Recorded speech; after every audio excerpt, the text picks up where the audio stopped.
So we got a motion That we adopt the agenda as presented? Perfect, okay. Any changes, alterations? All right, seeing none, all those in favor? That's carried. We'll start off with our scheduled delegation, and we have Crystal Sturgeon here. You're Crystal. Come on up to the seats there. And you'll notice that we have a mic there that you can just push the button and it'll help for us to hear you speaking. Okay.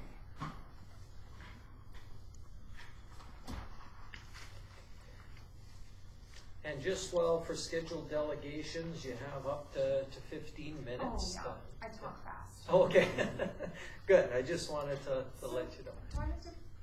Yeah, just press that button. And continue. And just let it go. No, just let it go. There it is. You can tell it Hello? went sort of red. And, yeah. Okay, I'm super nervous, so if I stumble, Oh. my apologies. I'm not really one for public speaking. And this is awkward for me just because I'm new to the community. So the last thing I want to do is be sitting here. Hi! And welcome. Thank you. So my name is Crystal Surgeon, and thank you so much for everybody's time and allowing me to speak.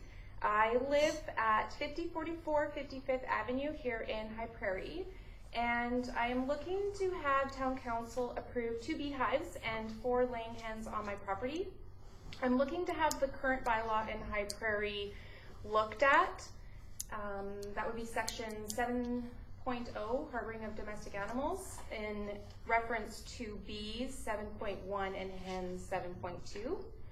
I am suggesting High Prairie look at and approve the change to reflect our neighboring communities. And when I say reflect our neighboring communities, and I really have to apologize for this, is I'm referring to the Grand Prairie Urban Beekeeping Guidelines and the Edmonton Urban Beekeeping Guidelines. I wanted to use Calgary as well, and I was sort of referencing more so Albertan communities, but Alberta has no rules. It's a free-for-all. So I was feeling that Grand Prairie and Edmonton would probably be better examples in this. In regards to their bylaws, I have attached a diagram on where the bees would be located on my property. I also have a letter from my alongside neighbor with support in having them. Her family had bees for many years. This is actually my amazing neighbor and my one new friend in High Prairie, Anne.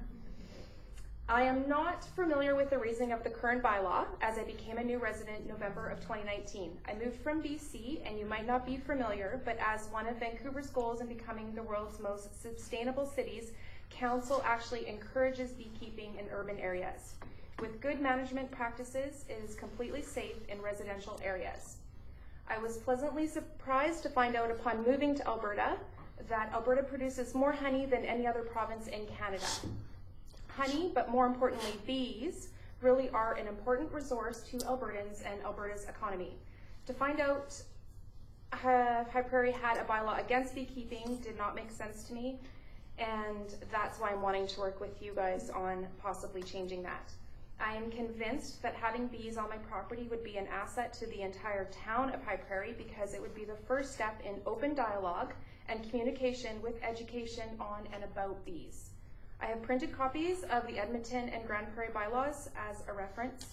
My suggestion is that we follow these in becoming a progressive community, encouraging personal growth and positive change within the community. Education and knowledge is what turns small towns into cities. I strongly feel that if cities like the Greater Vancouver, holding a population of over 2.4 million, Calgary with 1.2 million, and Edmonton with just under 1 million, are able to put these particular bylaws in place, encouraging personal growth and a sense of community, that our town of High Prairie can join the urban agricultural movement without any problems. It is a crucial role in the Earth's ecosystem, and they are essential to the biodiversity of our economy. So I have lived in rural communities pretty much my entire life. We moved to High Prairie so that my husband could further his career. And in moving to High Prairie, it excited me because I thought I was moving to a small town, and I wanted to live in the city so that I could walk to school and I could better my footprint. And with that said, when we purchased property, I specifically purchased property that was large. You will see on my pathetic drawing, because I sketched it up in 5 minutes. It actually was like an hour to measure it because there's so much snow back there right now.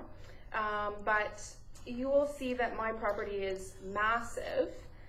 It's big for urban.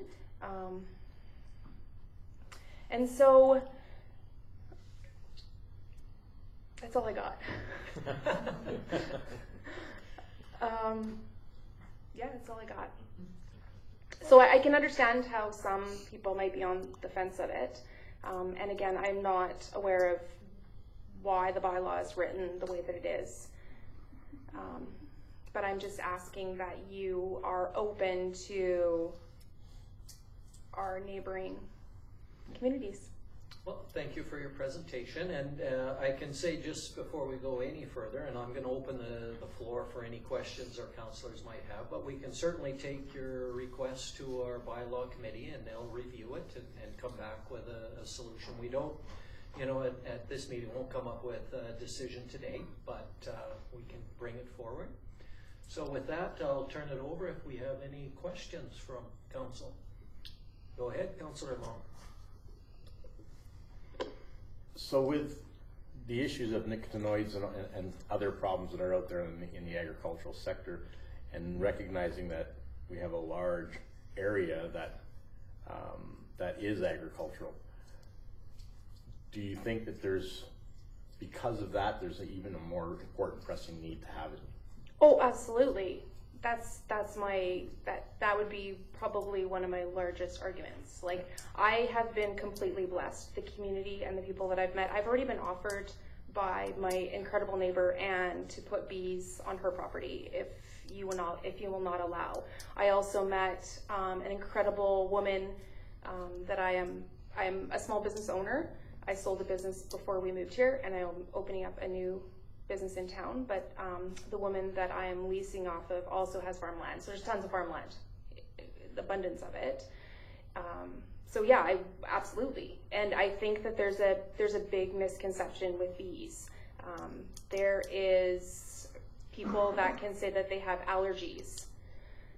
Upon moving here, I just got a note in Neil's lunch at High Prairie Elementary that there is somebody that has a nut allergy. I never even heard of a school. No schools in BC you can have nuts.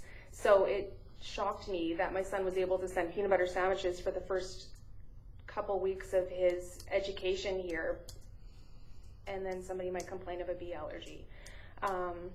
Other things that I've heard are getting stung. And bees are like myself. They are vegetarians. Wasps are meatitarians? I don't know.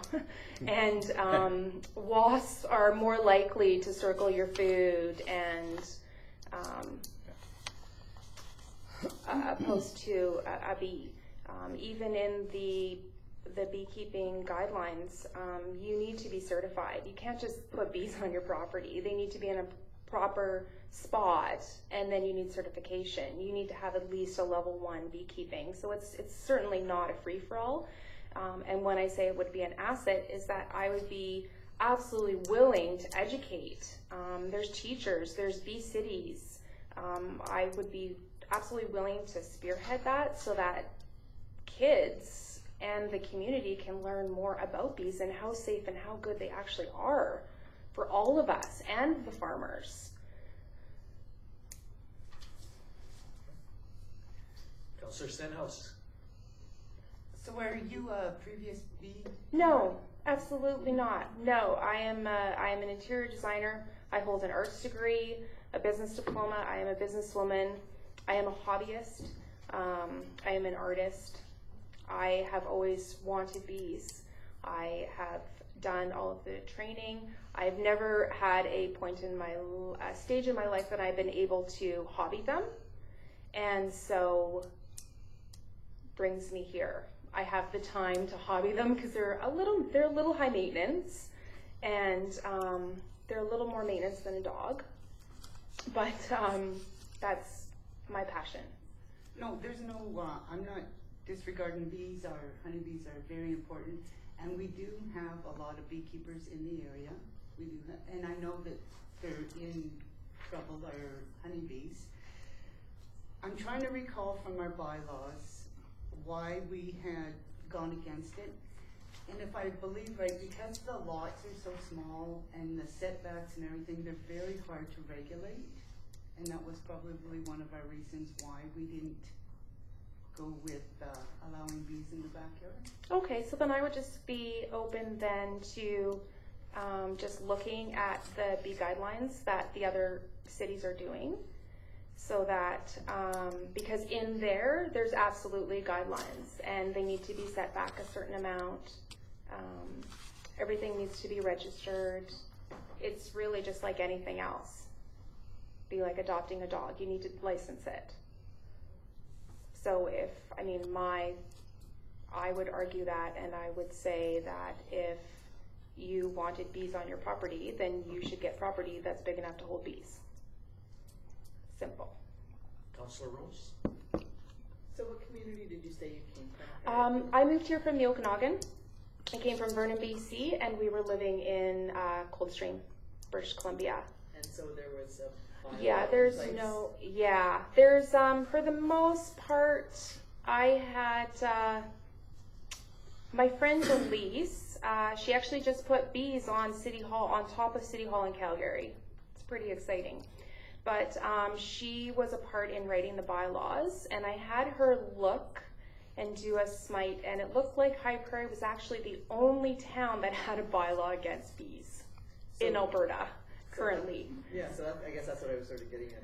Do other communities It was unheard of. They just don't have, like, so the other municipalities They have bylaws in place, or they don't have. So and we have one against, and most of them just either do or absolutely. they don't. Like if you take, like Ontario has over 100,000 colonies. And when I say colony, I mean a hive. And they have 10 complaints a year.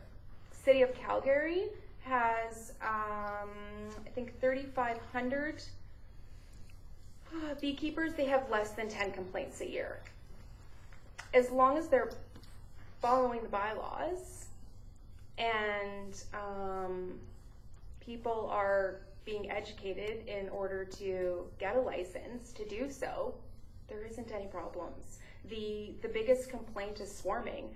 And swarming, if nobody is aware, that's when bees are possibly unhappy, and so they all leave, and there's a bunch of them. You could catch a swarm naked. It's extremely safe. They have already eaten, and they are gone off. Obviously, I wouldn't recommend it, but I'm just saying that it's not anything that's threatening. It's not threatening at all. The bees they're extremely intelligent creatures, and that's why I think that people need to be educated better on them with classes and. Well, it looks like it's an education piece that's probably missing, because even if being around them, they're Grand Prairie has got very small lots. They're remarkable. They're absolutely remarkable. So you mustn't need very much land in order for the bylaw to be applicable. No, they must be located. Well, and here's another actually interesting fact that is so fascinating to me. All of the Fairmont hotels, they are all becoming bee friendly. So if bees were a problem, they certainly wouldn't be having hives on top of their hotels. They're incredible. They're so incredibly smart. They're actually the only domestic animal that can feed themselves. I could go off. They're just so that our bylaw committee can have a little more to chew on. I believe you said your neighbor has raised bees before. Anne? Yeah. Anne, would Anne like to say anything that would help our bylaw committee if she's raised bees before that might actually help strengthen your case? You want me to say something about bees? I would like to say something. Actually, when I went over to talk to Anne, so is it your dad that was a Yeah, farmer? Syl's dad used to have bees So- at the farm. So Syl's dad used to have bees So, at the farm. you know, When I went over to ask her, we had coffee, and I just got back from a course, so I was jazzed up, sharing her all of this incredible information on how romantic they are. And Anne was just absolutely shocked. She had no idea. Now, this is coming from somebody that is a farmer. I would challenge any bee farmer in town to have a very friendly, competitive battle on facts about bees, because this is a passion that I have. And a lot of the time, generation after generation, you're learning how to do something, but you're not learning about it. They're remarkable. The reason I was asking Anne if she wanted to say anything is, Sorry. as you said, she has some experience in it, and there may be a gem of wisdom that may help our bylaw committee And very wise. to further look into this. Well, So- you know, just read in the paper that somebody came with a gun, that the Esso. So we're harboring these bad people, but we don't want to have bees that make honey, that are friendly, that produce something that don't cost any of us to feed them. They feed themselves and pollinate. There's many advantages to bees, and the bee population is way down everywhere. So I don't think we should really count it out. You know, we're dealing with much worse in our community than a hive of bees. And if I get stung, I'll come and tell you. Or if they come to you shop with a rifle. Yeah. There's ways to do that as well, though. If there's concerns with that, there's always signs that can go on the property and just stating that it's a bee home. That's good. But it's not as though it's a bee home. If you would like a class, call me, and I will sit down with you and have some Just offer tea and honey. some honey. No bribes, sorry. Just tea and honey. Well, thank you very much. Thank you. I can certainly feel your passion for bees, and we will take it forward. And I really appreciate having some examples from other communities that we can look at and help us make our decision going ahead. Thank you. And I am so happy we have a new neighbor. If any of you knew what I went through last year with the old neighbors, oh, I'm so happy we have a new neighbor. They are so ambitious. Even their son at 8 years old is as ambitious as the mother and father. Excellent. We're just grateful that Well, welcome to the husband got community. a good job here. And good luck with your venture here. Thank you very much.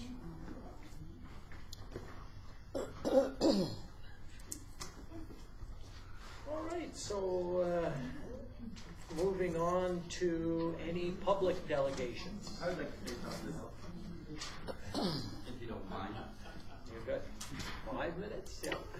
This is actually in support of this lady here, and maybe it would answer the question of why the bylaw is what it is.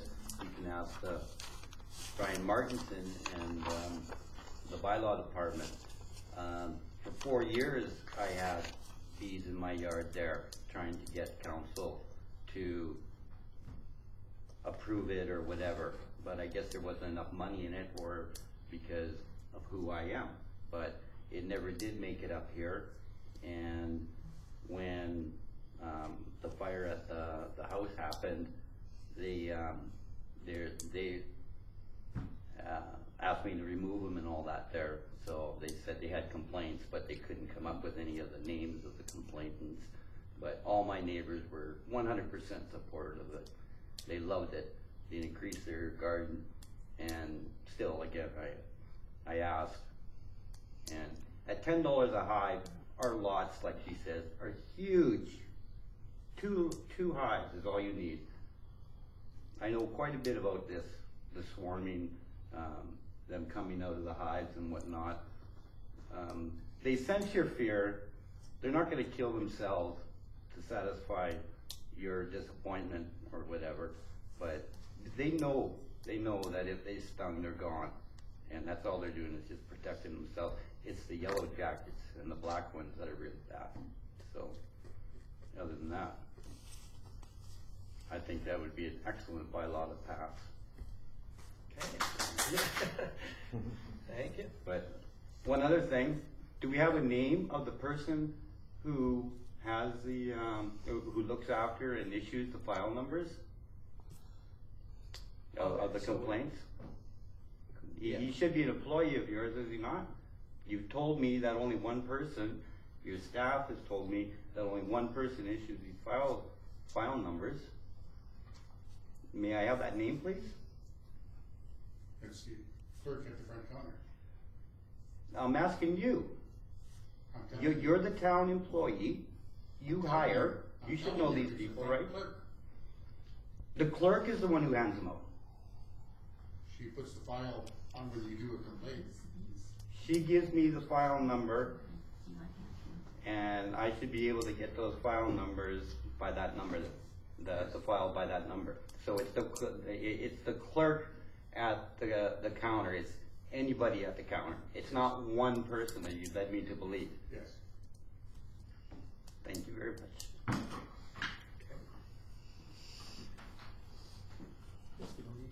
I was just gonna explain that part of the bylaw. It's not worth explaining. Okay. No, this is about the bylaw for these, not for the complaints. Okay, any other public delegations? No? All right, so we'll move on then to our Public Works report. Can I get a motion on this one? Councillor Rose. The council received the January 2020 Public Works Report as presented for information. All right. Anything you want to highlight for us?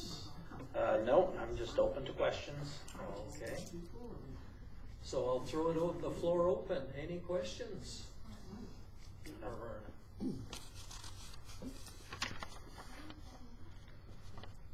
Oh, sorry, Councillor Danaka. It's not so much a question, but again, commend your crew for dealing with the water breaks that we had in the minus 40 plus. And I'm not sure what the other issue was the other weekend when the water was low. Yeah. That was an ADCO issue. But I mean, people noticed it and it was fixed. Yeah, as soon as we could get it dealt with, we had it back up and running. So I commend you and your staff for fixing those expeditiously, and nobody seemed to be without water for any length of time. Thank you, and I'll pass it on to the guys. Councillor Courtney. Did you appease the concerned citizen that you had? Did you give him the name number? I appeased the person, and the person who decided in the end not to report after I'd given the explanation that Vern had given me. I gave the exact wording that you gave, and they decided not to go any further with that at that point. In a situation like that, could I please ask council to forward that information to me? In a situation there could have been miscommunication, and if there's miscommunication, I know how rumors get running rampant, and I would like to deal with the facts and not hearsay. So in future, could I please get to the CAO or myself so I can address them directly? Councillor Stamos. Can you just elaborate on maintaining street signs? We go around and check street signs to make sure that they are not bent or not missing. We do a check usually once a month when the guys are not busy, like removing snow and stuff like that. But if there's any signs that are ever reported, we fix them promptly.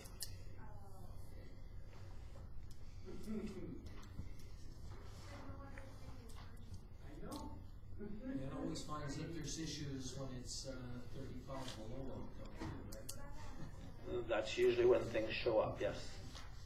But again, the guys are very well. They take pride in correcting any issues as fast and expeditiously as we can. So, Councilor Rose? Do you find that there's increased use of the recycling area, or is it changed very much? no, it hasn't changed over the years too much. It's basically status quo for the last few years. Have you ever compared it to other communities as far as like the level of, you know, how much Hyper recycles versus other communities? There No. just hasn't been a demand for more, like there's not really an ask for, There hasn't been an ask to my knowledge, no. I mean, hear from residents sometimes, but I don't really see it as like a serious, where we, you know, have reasons that they believe that we can move forward with increased recycling. I was just curious whether you guys have thought increase over time. No. Okay, thanks, Vern. I don't see any other questions, so thanks for that. Thank you. I'll pass that along as well. All right, we'll move,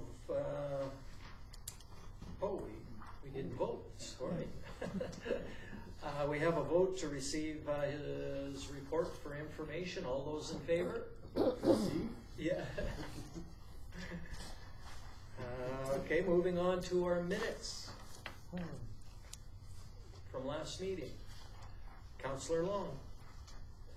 Council approved the minutes from January 14, 2019, the regular council meeting as presented. Okay, any questions, errors, omissions noted? I don't see any hands up, so with that, all those in favor? Carried. Moving on to business arising and the High Prairie Aboriginal Interagency Committee. Councillor Rose. The council appoints Councillor Gilroy to sit on the High Prairie Aboriginal Interagency Committee until the next organizational meeting. Okay. Go ahead. I just wondered if I should have added an alternate. So, and Councillor Rose has been attending also, so basically my recommendation would have put Councillor Rose as the alternate. But it'll have to be added into the agenda, so they could be sent a formal letter to say who's appointed and the alternate, in case Councillor Gilroy can't make it. Okay. So is that a friendly amendment to your motion then? That's just a suggestion, she has. Yeah. I'll make a friendly amendment to my motion. Thank you, Michael. That's what I do.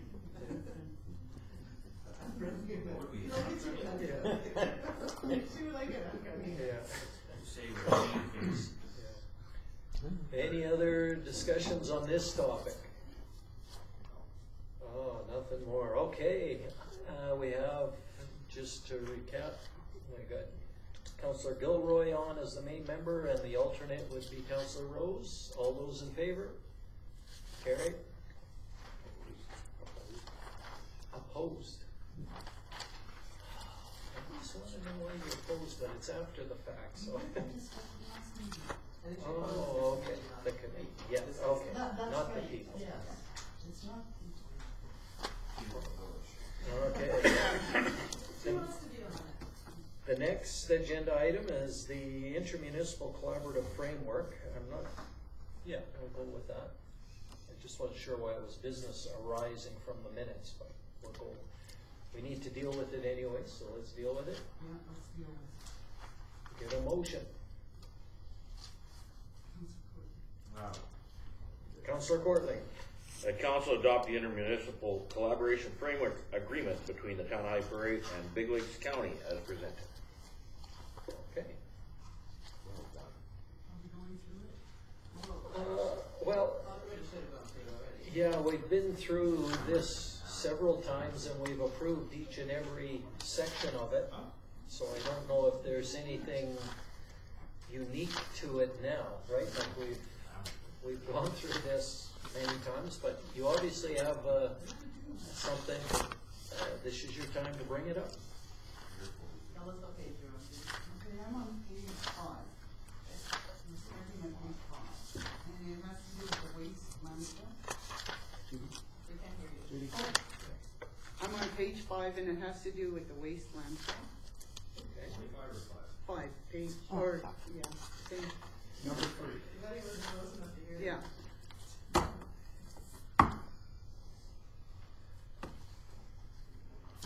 What's the question? Yeah. The question is, are we not, we're talking about the main landfill out of town, right? Well, No, the Gilwood. the We're Gilwood talking about is the yeah, Gilwood. So I don't go. the one by Tallville. Okay, that answers my question. Well, glad you had them. No, I'm not gonna. Oh, okay.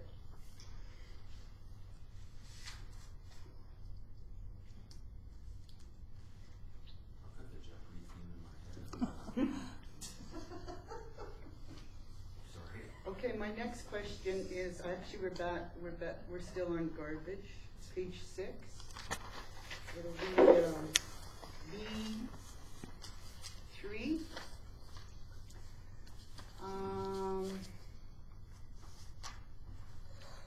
Both parties for one consolidated recycling bin location within the corporate boundaries of High Prairie at a 50-50% basis. Okay. So, don't we have more than one bin at our recycling? Oh, we do. I mean, it's one site, Oh, it says Bin one location. bin, bin Location. location. bin location, okay. Yeah. Do you want me to ask these questions after? Absolutely. After? Well, no, because we're going, we're heading to approving this, so if there's a real issue, we need to make sure we know what it is. Tourism, What page? page 9, C. I don't have tourism on each. But I'm on page Yeah, 9C. Big Lakes and High Prairie have agreed to continue funding this service at a 50-50 basis. It's talking about our tourism. If you go further into this package, they still have the tourism site at the museum. Yes, but we're in the process of changing that, and the museum will not be running it, but we're still funding it at 50-50 as we're going to the online tourist information center. And we have the choice to opt out of that if it doesn't work out. Absolutely. Correct? Yeah. And that's mentioned in D on your page 9. And that Big Lakes and Town High Prairie. Look forward, and explore.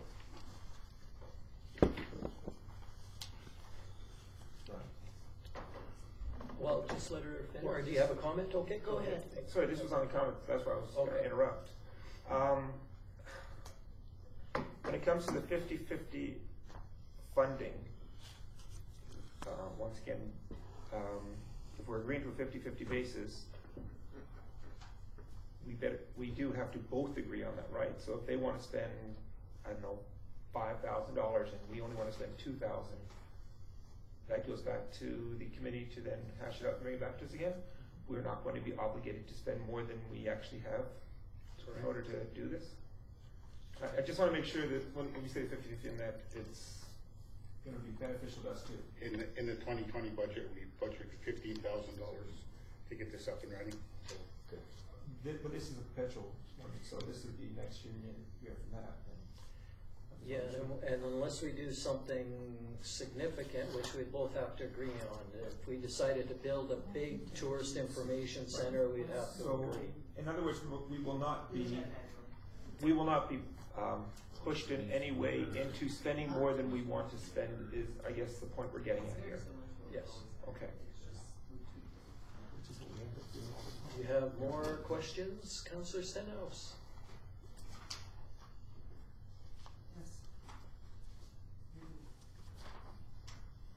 Yes, I do. Let's jump to page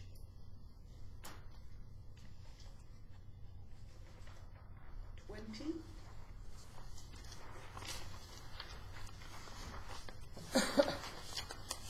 Okay, so what I've done is, you have to look at page 20, 21, 22, 23, and I've compared Big Lakes County to the town of High Prairie. Okay, so I got a few questions here, so on page 23, number 2, the town of High Prairie, since we're talking about the waste management, the third bulletin, pitch-in week. Are we not getting rid of the pitch-in week since we started the Gilwood transfer station? Yes. Yep. So that is omitted, pitch-in week? Because aren't we voting on this tonight? Yes. As presented? Yep. So when are we getting rid of pitch-in week? That's a very good question.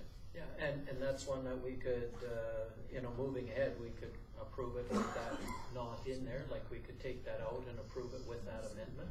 Is there a reason why that's in still, Brian? Is it just because it hasn't not totally finished up with the Just to give you councilors a heads up on how these were created, they asked us to provide a list of services that we had provided to the municipality over the years.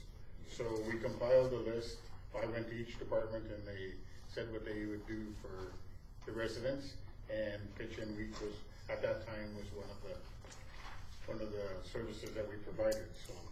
But it could be an oversight on the county, because the county basically compiled all the information on the agreement stuff through the ICF, and they basically completed this document, and I guess it's an oversight. So it's not a big deal to. No, but we aren't having pitch-in week No. anymore. We're gonna use the Gilwood. Yes, Okay. that's offered to the residents now, year-round. Okay, so, We can amend to take that out. well, no, I'm just, Etched, it's No, not. this is just a schedule, yeah. And this is, like you said, this is a representation of what we did supply. Exactly. Yep. Not what we're going to supply, what we did supply, that's what it says. also I'm going through this first. Nothing? No, it's a good go, it's good. Well, no, but this is not, That was the reason for the listing, was to show what each word, but it's not as it stands. you know, we're showing we're combining a lot of this together. But you can identify the things that you might see as Absolutely. concerns. But there's no question about a question. Okay. So now if we take this comparison of Big Lakes and the town of High Prairie, page 25, I'm gonna be all over the place because I'm comparing Big Lakes and the town of High Prairie. Page 25, let's go down to the museum, and that's where the Tourist Information Center appears. Okay. That's what we were supplying. And until that's changed and the website's up, that's what we have to leave in there, right? Okay.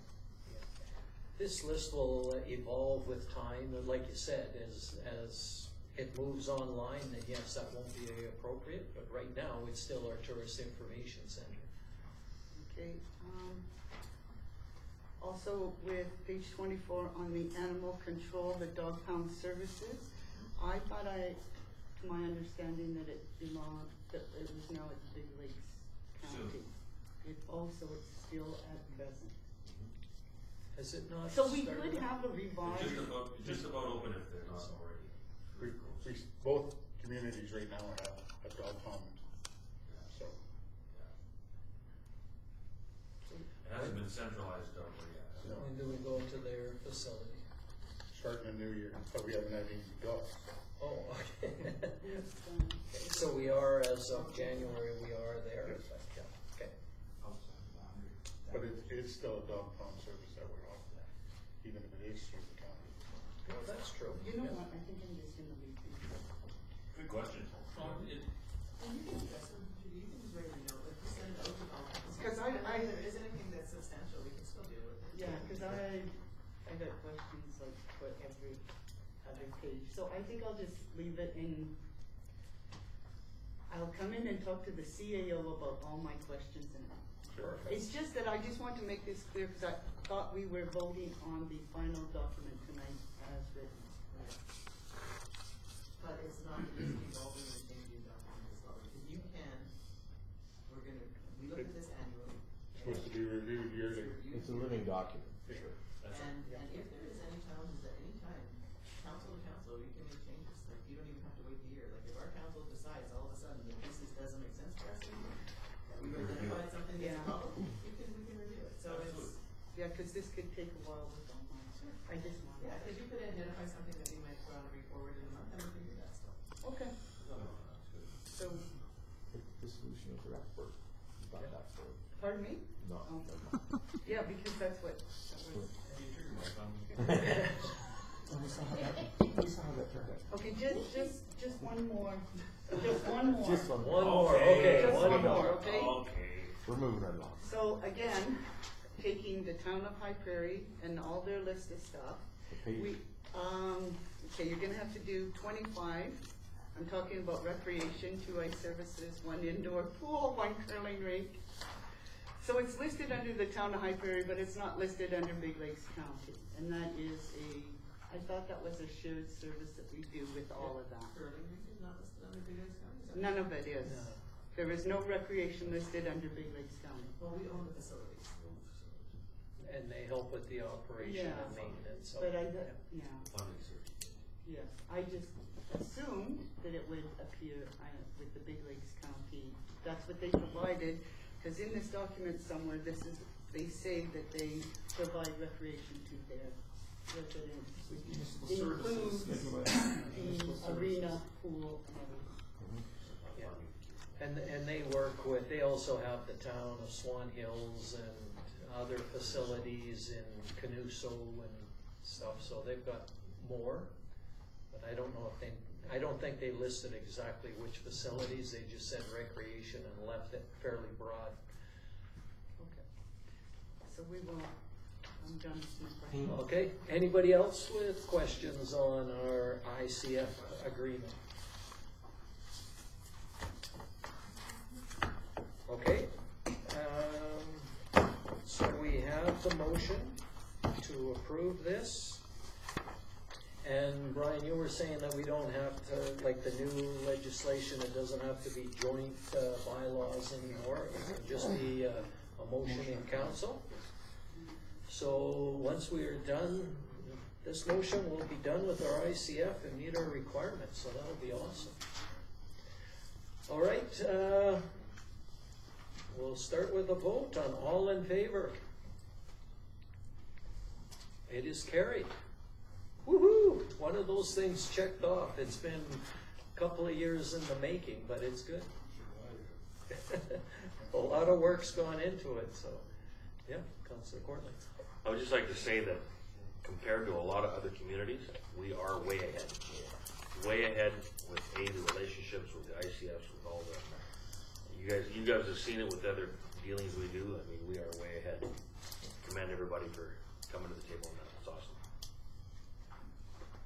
Yeah, it's getting to the crunch time for the approvals, and there's a lot of communities still not even close and trying to find out if they can get extensions. And there's going to be a lot of a lot of chaos in the next few months as they try to finalize this in other areas. Just for an update on that, the government has, and at the workshop thing I was at today, the municipal affairs deputy minister shared they're changing, they're eliminating some of the red tape that's attached to these agreements by basically saying, one, you don't have to register them anymore, right? You just have to now contact municipal affairs and say it's done. There's no measure of fairness. So if they're not going to say, yeah, it's a good agreement or it's a bad agreement, we don't think that that it's done fairly. And if you don't have a section of it completed, all you have to do now is have an agreement that says that you're going to go back to the table and you'll come back within 2 years and tell them about the section that you haven't, because you might have most of your ICF done. So they're making all these sort of leniencies because there are municipalities that are struggling to get it done and they don't want them to be forced into arbitration and they don't think they're going to make the deadlines.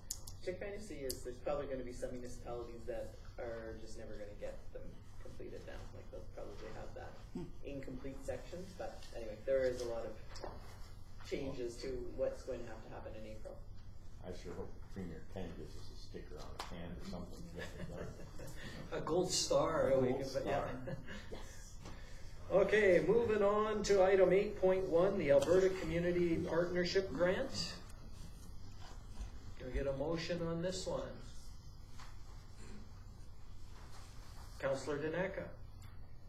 I make a motion that council approve of administration's submission of a 2019-2020 Alberta Community Partnership Grant application in support of a regional water master plan project in the amount of $200,000 and requests that Big Lakes Council passes a resolution in support of the application.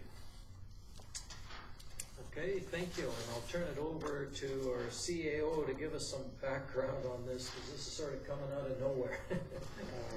There was a timeline to the submission of this grant, and I can't remember what the date was. It was the 20th of January. 20th of January. So we submitted the application, got it in on time, and the good thing with this grant is there's no matching grants.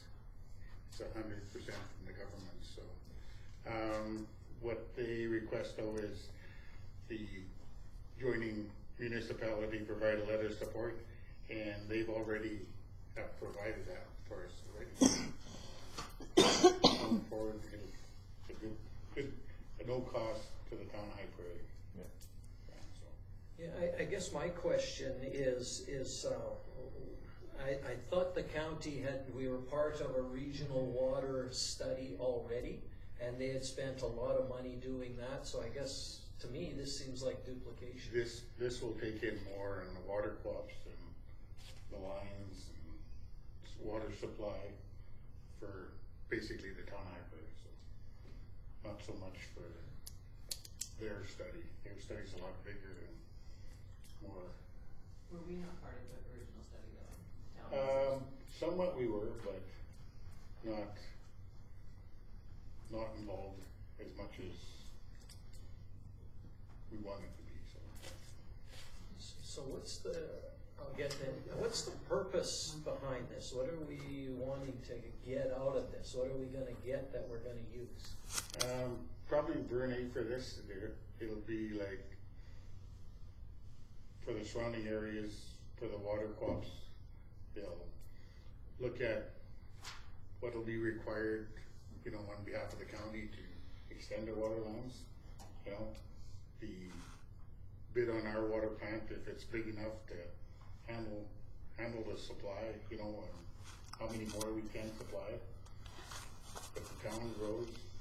I thought we already had that. But it is somewhat in there, but I think mainly it's on the lines themselves. Is there any way that we could, or is there a need to include the Watershed Council? Would they have information for us that would make it helpful for us? I can get Drew to contact them to see if there is anything, or ask them that question for sure. When do you go next year's? Councillor Rose. So are we concerned at all that applying for a grant, which obviously the mayor's questioning a little bit as to what the purpose, like what's the end result, does that potentially limit a grant that, like, said we're supporting this grant even though it's Big Lakes County that's applying for it? I guess is there no value? We're applying for it. Yes. Oh, I misunderstood that. Okay, so we're Yeah, applying we for apply it. for it.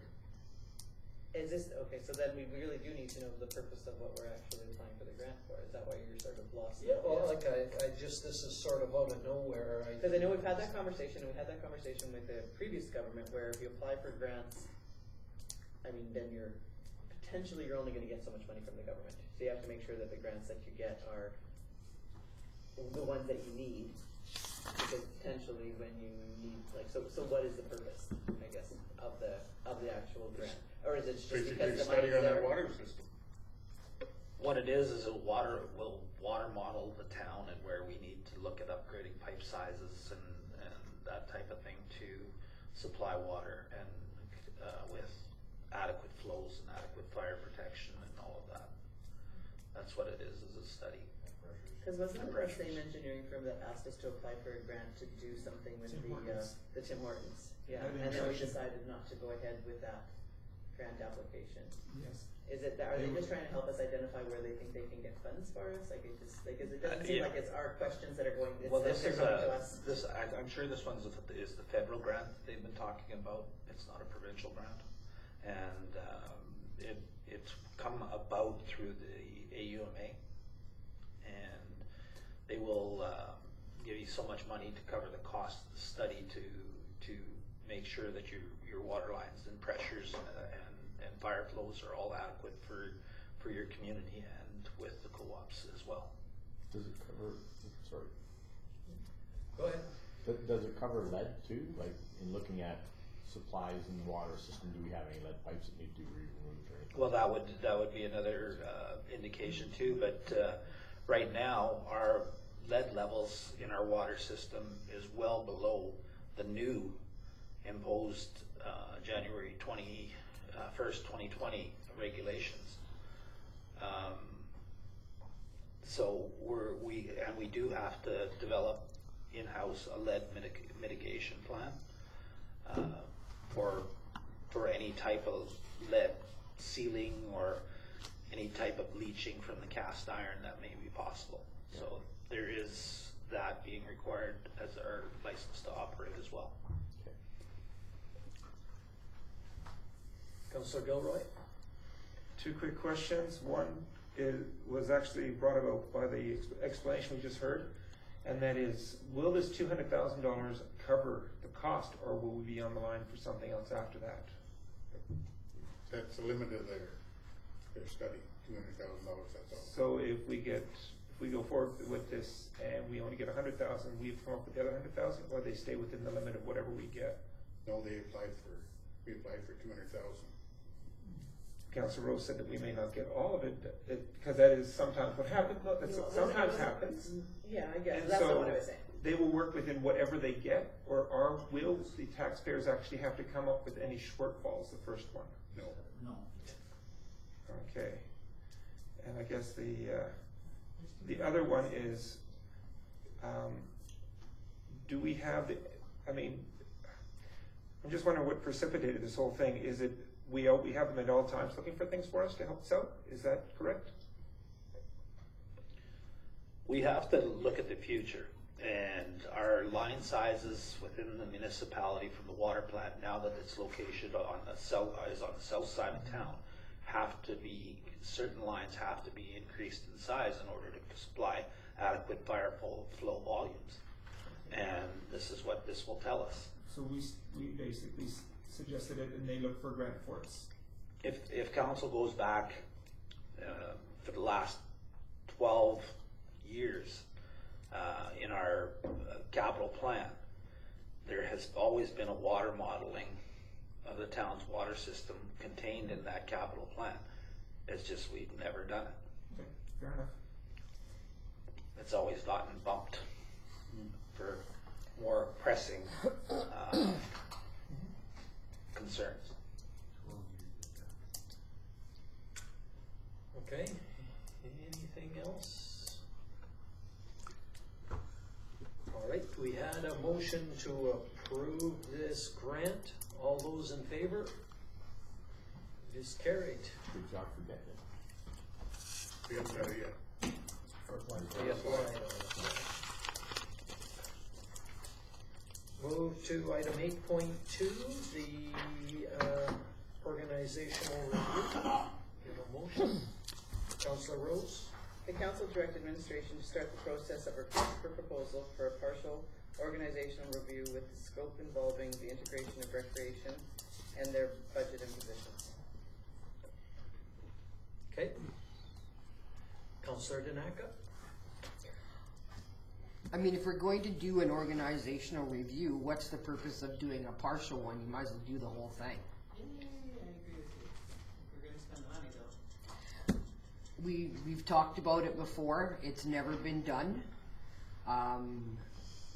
The present CAO is leaving us in August of 2021, correct? or August of 2020, sorry. Yeah. So Let's whoever, make this clear. whoever comes in as the new CAO,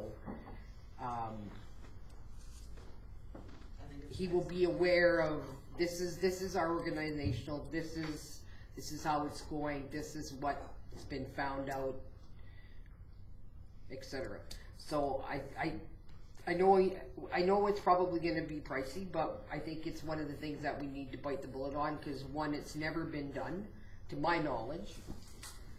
And if we're gonna do it, let's do the whole full organization to include all departments of the town, period. Not specifically with the scope mainly to deal with the rec department and their budget and positions.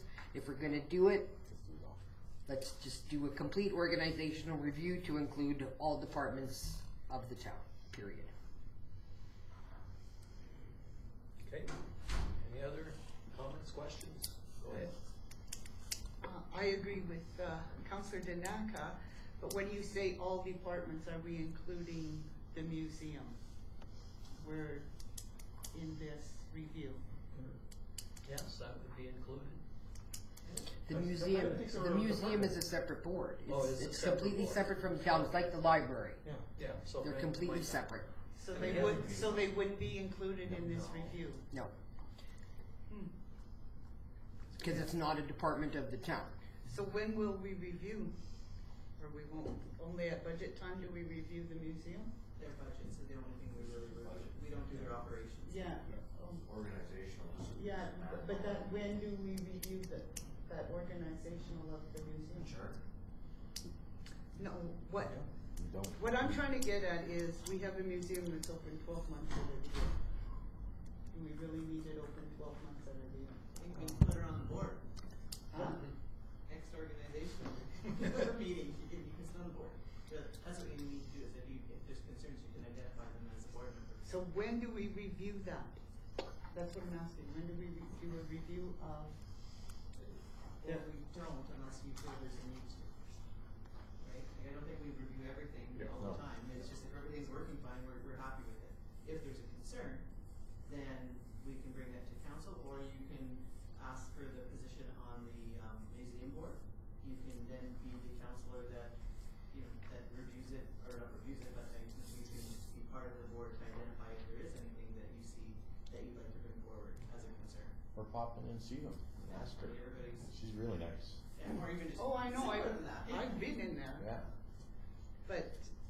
And it's a good question, and what, how do we do it? The only sort of input we would have is at budget time and what we would approve for a budget.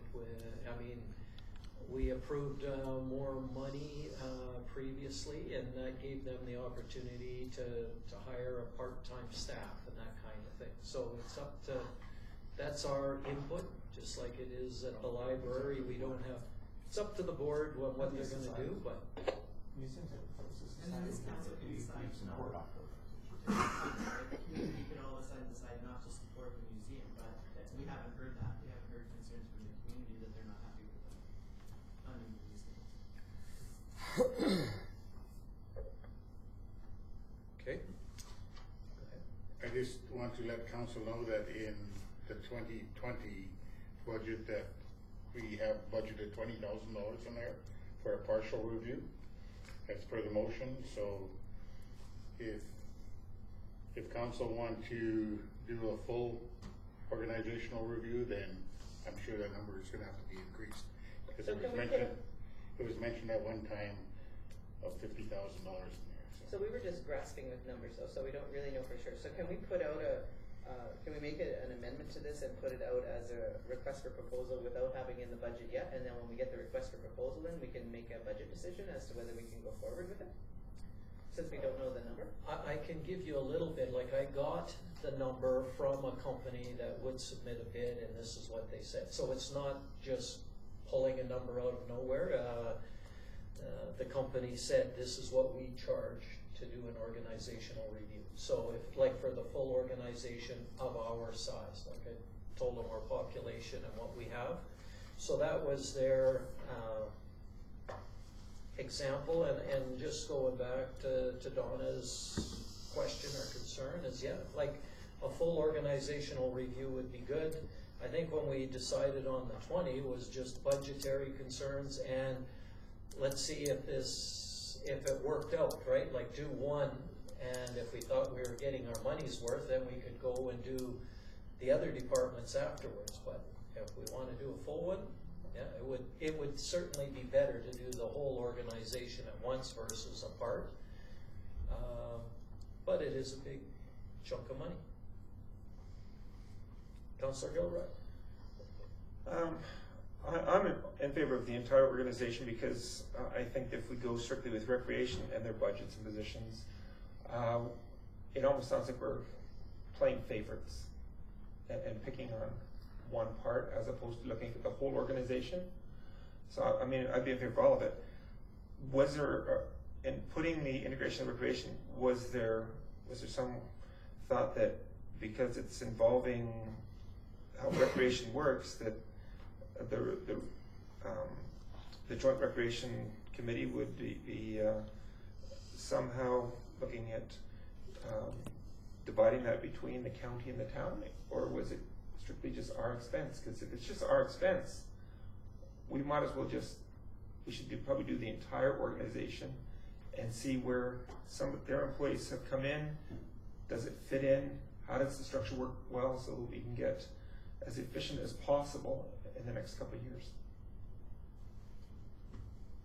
I think our council identified the $20,000 as our expense, but you actually do make a point with the fact that we could have looked at this as a shared cost, and potentially even part of the review. Even if this council decides to go forward with a full review and we approve a larger amount of money, we may be able to bring this back to the table between the town and the county, and as far as organization, because operational costs. So is that something that they would approve as part of the operational cost, the review? Potentially, but I mean that hasn't been approved yet. Just looking for clarification. Yeah, it hasn't. It hasn't been. But Arlen's going to approve it. Councillor Gordley. I'm not approving anything. I think this is crazy. I really do. Organizational review. We're running on a shoestring most of the time anyways. Everything's leaned right out. I mean, why would you want to spend another $20,000 to $50,000 on somebody coming in and telling you, yeah, you have an organizational chart. Here it is. This is what you have. We know what we have. Tell me what it's going to tell us. Tell me, change my mind for me. Tell me what it's going to do. I think it's a waste of money. Myself. I do. Because comparing to other communities and other we have, I don't know, we got great service, we got, I don't know, it just blows me away that we're thinking of spending this kind of money on this at this point in time. I think it's ludicrous. Also Rose. I hear your concern. I think that the reason why the conversation started, well, it's actually come up a number of times, and the conversation started this time when recreation was being integrated. We tried to bring it in prior to recreation coming over, so we could maybe make a smoother transition. We could maybe get some advice and recommendations from a consultant prior to bringing over all the staff. So, because we did have a few hiccups and a few bumps along the way when we merged that. So we can't do that at this point in time. We've also, and we've heard this, the rec board as well as this council has heard over and over again that community members think that maybe we have too many staff in certain areas. I've heard that with recreation. I've heard that with public works. It's like there's often those concerns that are brought to our attention. We're questioning things. We got, Judy right now is questioning the museum. She questions lots of different things. It is our opportunity to bring in a professional who will then compare to other communities and will identify, make recommendations, and allow this council to say, you know what we are doing, for the most part, is 80% great. But there's 20% that maybe we can make changes to. Maybe they'll identify that the recreation staff numbers are absolutely perfect. Maybe they'll identify that communities of our size are running regularly on a few less staff members. There's just, right now we're looking at making organizational chart changes. I went to the recreation conference and I talked to a number of different municipalities about, well, what do you guys do? What's your positions in recreation when it comes to recreation director, programmer, community service directors? Like, how does that work? And there's a lot of pieces that I kind of feel like we're missing. We don't have anybody looking after economic development in the community. We don't have community service director. We don't have a communications officer. Communities our size and smaller have different positions, and maybe it's worth taking a look at why they have those positions and how they maybe integrate them in. And that's what I was hoping that we could have done before we brought recreation in, because maybe when we were looking at, do we need a recreation director, or do we need a community service coordinator, or do we need a community service programmer? Like, we weren't sure, and we're not the experts on it. The consultants are the experts. They come from municipalities with lots of experience, and they've done reviews in other communities, and they can come forward, we were hoping, with recommendations that might make us more efficient, and minimally they could let us know that what we're doing is right. You have the right amount of staff in these places. So when people do come forward and say, hey, I see so many staff at the pool all standing around the desk, we say the staff at the pool is adequate. It's been reviewed, and we're comfortable with the level of staffing that we have, because we do get a lot of those questions. I'll just add one other thing, because I was at that President's Summit last week, and one of the questions there was, what have organizations done because of the downloading of the costs and stuff like that? And the Grand Prairie got up and talked, and they said that they just did an organizational review, and as a result of that, they've shifted around some departments, and at the end of it, what they had said is they feel that they made about $750,000 in savings. Now that's a way bigger organization and stuff like that, but that is an example of what they did and some of the savings that, I'm not sure exactly what they did, but they just said that they found some savings as a result of it. Councillor Long? To the CAO and to Mr. Walker, how many employees do you supervise in our water department? Water department? Utilities department? Facilities, yeah. Including myself, because I am a working supervisor, there's 7. 7. And how many do we have in Mr. Denty's department? There's 16 total outside workers. 16. Total. So that would be 7, there would be 9 on the other side, including a mechanic, which saves us a ton of money. Yeah. And we've gone through this with everybody. You've sharpened pencils and have done all of that work over the past few years. To the CAO, do you think that this is actually good money spent? Or do you think there's a better way of doing it and spending the $20,000 somewhere else? I'm kind of under the opinion as Councillor Courtley. I think if it was only the recreation department that has been brought underneath us, because they're the ones that are basically getting the questions thrown at them, I would do it for a partial review, but not a complete review. So I know what you're saying, and I hear it, and I'm not saying that everybody here is not being efficient. I think minimally, what we could do is identify that everybody is being efficient, and every once in a while, I think it's our responsibility to the taxpayers to prove that, right? Like, to a certain degree. In one stroke, it's a lot of money, but in another, it's a small amount of money if it identifies some savings, or if it helps us move things forward in a different capacity. But here's 2 things that I brought forward for a long time, and just to identify how maybe we're not super efficient all the time. So for years, for the first few years I was here, I kept on identifying with the treasurers that I thought that the amount of money that we were paying when I was looking at the budget that we were paying in employee benefits was too much. I even brought quotes to previous treasurers to say, here you go, here's a group quote from a company I'm familiar with. give a few others a call. They ignored me. Nobody went the extra mile and got a new quote. Finally, Terry did. So that was like 3 or 4 years in. Finally, Terry did. Long story short, she started to save $20,000 a year. So $20,000 for 3 years, we chose not to even identify when I brought that forward. So there's $60,000 that we didn't save. Another small little thing I asked was, could we, because this council regularly says nobody can go to FCM because of the travel. Okay? So the only difference between FCM and AUMA is basically 2 flights, right? Because we're going to send 2 counselors, because otherwise it's hotels and conference costs, all the rest of it's the same. So I said, how about we get a credit card and we get a travel credit card, and we can probably save enough to get 2 flights a year so that a counselor can go for free to travel to the AUMA conference, and we use it for that. Well, again, I had to wait 2 years for someone to finally do that, and when they did, they got a travel card where they collect points, and they decided that the points were going to be for material items that they were going to give to staff members. We don't fly for free. So you know what, I don't want to go on and on, but I can give you a few more examples of inefficiencies in my opinion. And I don't want to like pick everything to death. I want to say, can we be more efficient?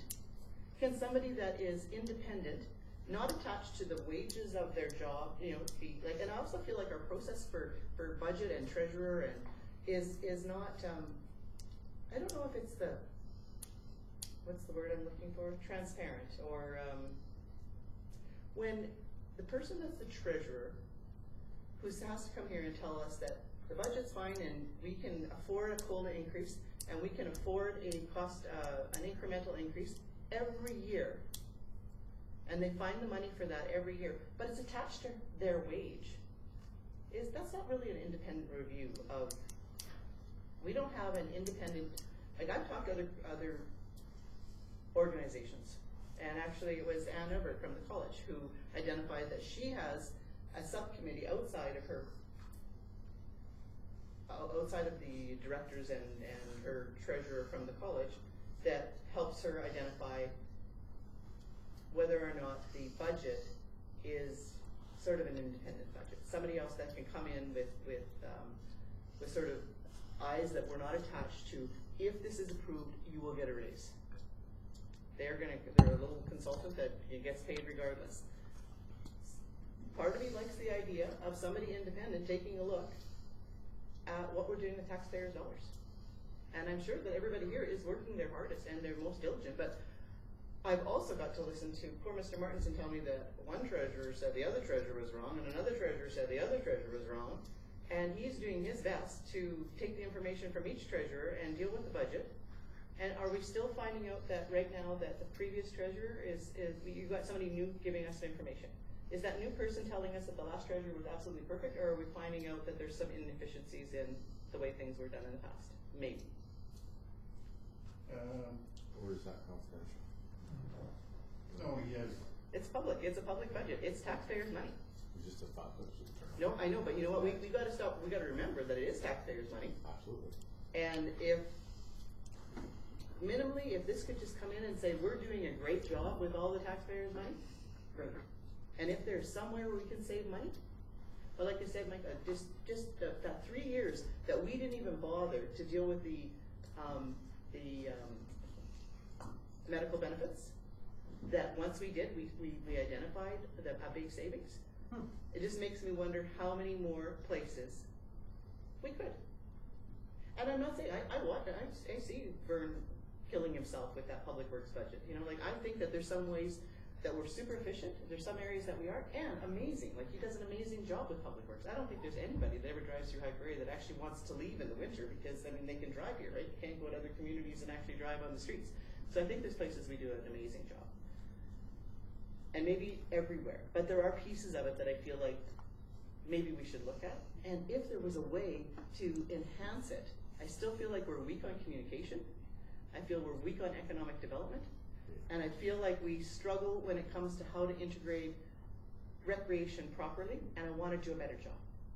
So if it's $50,000, I think it's a small price to pay for if we can get the level of service that hopefully we can get, and maybe find some efficiencies like other communities have found. Now, one last comment I'll make, and I just came from the Northern Alberta Leaders meeting today, and talked to the mayor of Fort McMurray, but what's the county of Fort McMurray? Woodland. They're dealing with lots of challenges. They had to lay off 15% of their staff, and they just rolled back wages 15%. Part of it is because of tax issues and linear issues, but part of it is budgeting that kind of got out of control because they had the money to a certain degree. And I mean, I would hate to see that we get to the point where we say, oh my goodness, look at how high our wages are, and we should have taken a look, you know, a few years back. Is there a way to be more efficient? So I don't think any municipality, I don't think they're very happy up there right now with having to cut positions. They cut council wage and they cut no COLAs, no increases, 15% cut across the board. And that's how they're dealing with this budget this year. Sorry, done my rant. No. Is why we seriously need to look at our budget and everything associated with it. And a review is a place to maybe get some of that But let's do feedback. it all, not just the town. Fine, but I was just, you know, No, getting, no, I was. I agree with you, but if we're only gonna pick out recreation in the town, let's review everything that we're spending our money on, including the museum. Judy wants Well, that museum in there. Councillor Danek. I think we've gone round and round, but again, I go back to the fact that this has really never been done. It's something new, and we've talked about it numerous occasions, and I think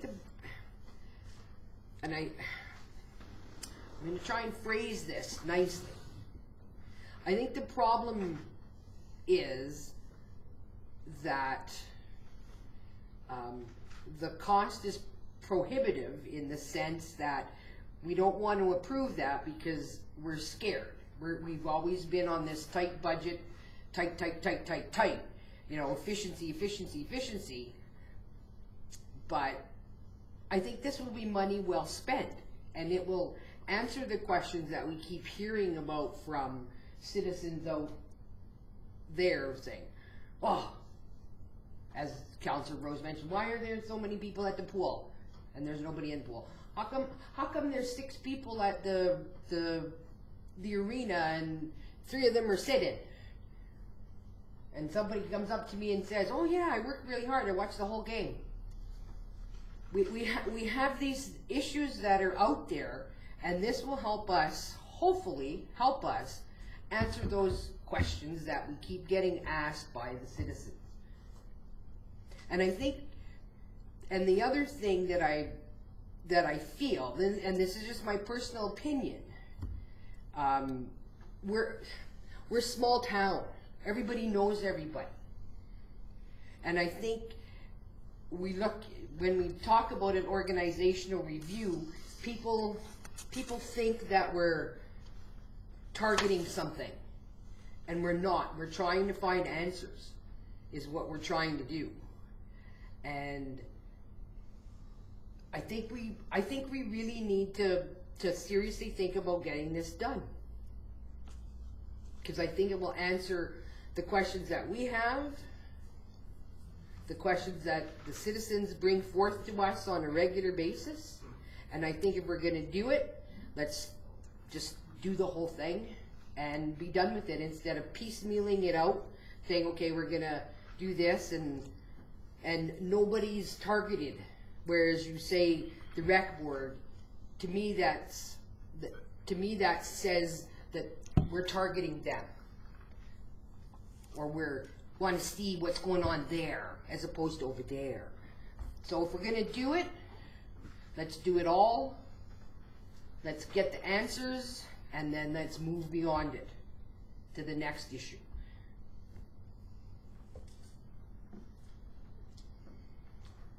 Yeah, you bring up one interesting point, and I think we had a bit of an organizational review before our time, and that's the Jones Road report. Because they came in and did a review of a lot of stuff at that time, and we implemented a lot of those changes that were wanted.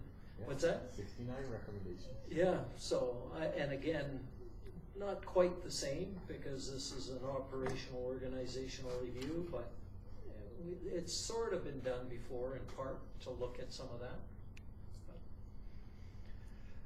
All right, well, we've gone around this quite a few. I think everybody's had a chance to speak. Has anybody not had a chance to speak on this? What is the actual motion? Because we talked about 2 different ones, and if we're gonna go for a full one, then it has to be amended. So I haven't amended the motion, but I would be happy to amend the motion to a full organizational review. Again, anything would have to be approved by council, so we could put the proposals out and we would, knowing full well that it's likely to be substantially more than a partial, we would still have to approve the proposals when they came in. So that would still give this council a chance to think about it, and then as the proposals come in, make a better decision. It would be helpful for the new CAO, if anything. And I do think that it's not so much that anybody's doing anything wrong, but what if we can identify within our budget, within the positions that we already have, ways to improve service delivery, right?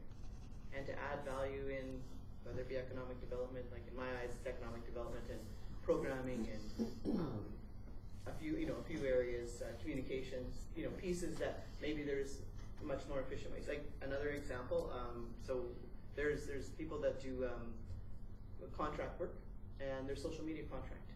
We don't have anybody really at the town that it has it in their job description, but as we grow and evolve, social media is a big part of the future, right? So having that in a position probably becomes a reality. We should, and if not, even a small contract, like our office here in town is got a contract with somebody now to do social media.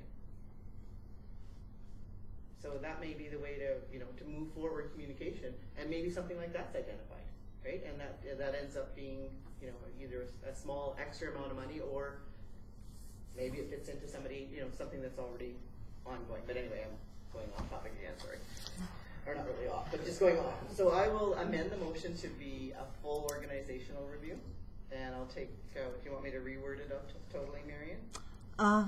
Well, option. Sorry. Oh, is there an option there for full? Option 2. This is a big agenda. I gotta find it again. Page 150. So I'll make the motion option 2. Page 150. See, option 2 still says with the scope involving the integration. Okay, so it's gonna come back?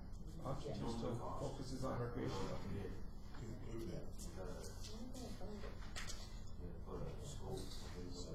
150. This page. First one says the same thing, right? So, okay. But it doesn't really make sense, the second motion, because with the scope involving the integration of recreation and the budget positions, which isn't a. Still a half of one in a sense. Yeah, it's just. So that council direct administration to start the process for a request for proposal for a full organizational review. Yeah. Take out anything about recreations. It doesn't really define the scope, which is something that, that was what I was hoping that we could do, is help the CAO define the scope, because it's really hard for him to. Of the town of Hyperion, all those departments would be the same thing. But if we're gonna do full organizational review, then I'm sure there's probably criteria under that as far as the. Yeah, there's organizational reviews, there's operational reviews, and you gotta be specific on what we want to get out of this.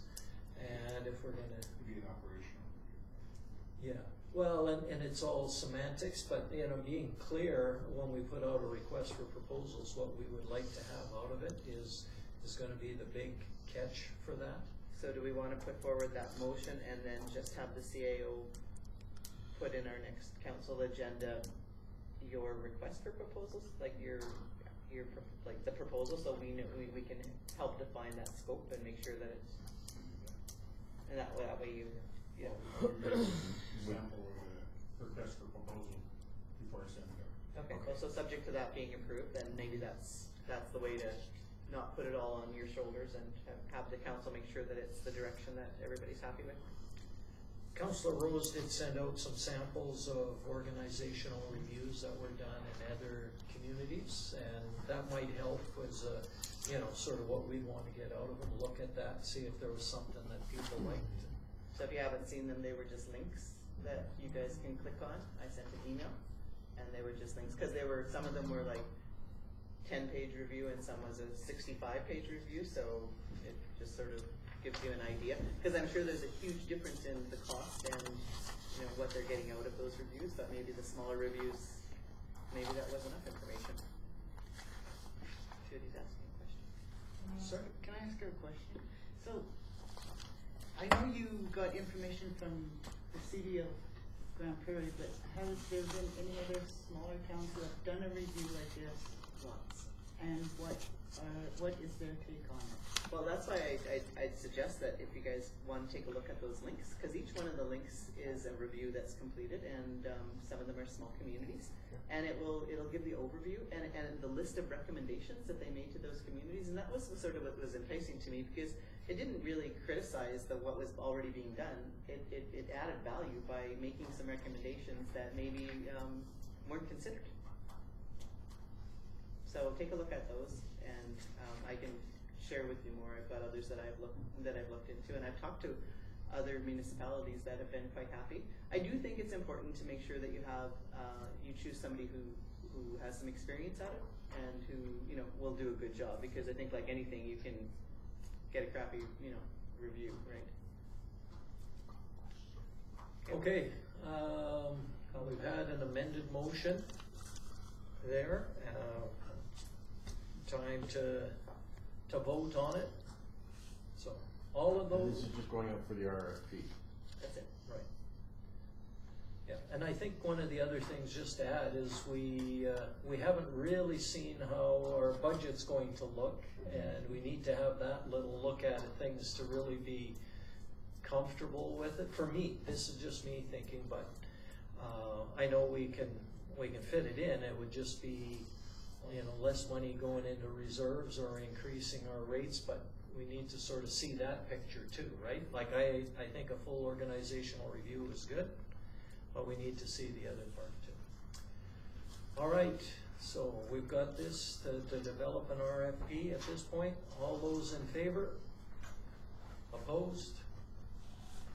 Carried. We'll do one more agenda item and then we'll take a break, because it's item 8.3. Can I get a motion for that? Go. Who are you pointing at, Jude? Okay, I'll grab it. Oh, you were pointing over there. I look and there's nobody there. The council removed motion number 489/16 regarding the tax exemption from the action list. The explanation is in the background information. Okay, I'll let her. I don't know if there's much you can add to that. There isn't. We looked for a sample, and there was none.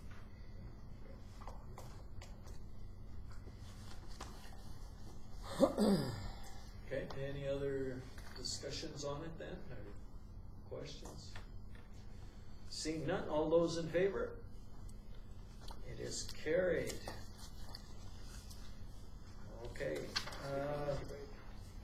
we promised a break. I can't go back on that now. Yeah. Leave your keys here, otherwise we know you're not going to be here.